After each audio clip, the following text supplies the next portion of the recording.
बुरहानपुर में स्थित है दरगाह हकीमी।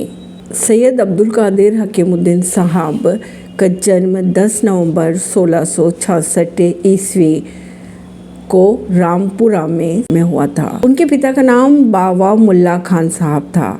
सैयदी हकीमुद्दीन साहब उच्च क्षमता और गुणों के व्यक्ति माने जाते थे।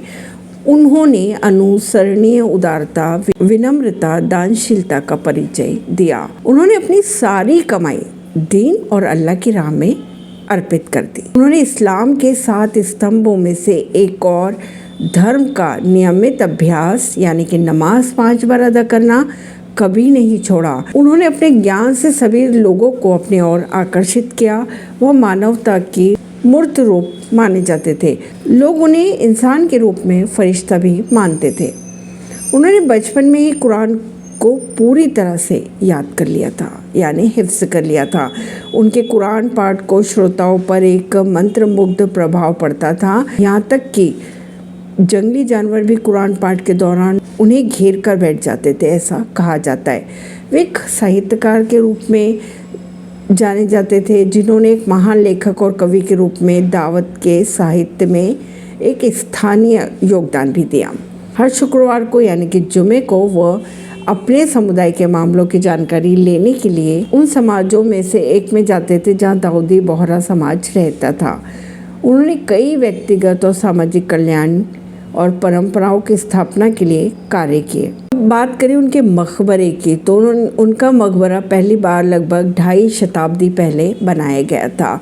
52 में अल्दाई अल फातिमा डॉक्टर सैयदना मोहम्मद बुरहानुद्दीन साहब ने इच्छा व्यक्त की कि रोज़े की संरचना को, मूल योजना को छेड़े बिना फिर से बनाया जाए और सुंदर बनाया जाए, जो कि सबसे महान सैयदी हकीमुद्दीन साहब के लिए एक श्रद्धांजलि के रूप में देखा जाए।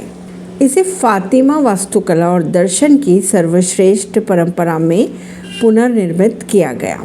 अगर बात करें इसकी डिज़ाइन की, तो ये कलात्मक रूप से अरबी पवित्र लेखन की भव्यता के साथ प्रदर्शित है। अंदर जो दरगाह बनाई गई है वे मकराना से लाए गए संगमरमर से बनाई गई है। कहा यह जाता है कि सैयद अब्दुल कादिर हकीमुद्दीन साहब 1729 ईस्वी में इस्लाम के प्रचार के लिए बुरहानपुर आए थे। उन्होंने अपने अंतिम सांस तक समुदाय की सेवा की। वे अपने समय के एक महान विद्वान व्यक्ति के रूप में जाने जाते थे। वे हकीमुद्दीन साहब के नाम से प्रसिद्ध हुए, हकीम के नाम से, क्योंकि वे अपनी आध्यात्मिक खोज और धर्मनिष्ठा के कारण एक उपचारक भी थे, सांत्वना के स्रोत भी माने जाते थे। आज भी हजारों लोग उनकी दरगाह पर आते हैं, बीमारी से शिफा के लिए मन्नत मान लेते हैं और स्वस्थ और शरीर, मन, आत्मा की बहाली की कामना भी करते। ऐसा भी कहा जाता है कि जो कोई भी होठों पर दुआ लेकर यहाँ आता है वो निराश नहीं होता है। परवीन अर्शी।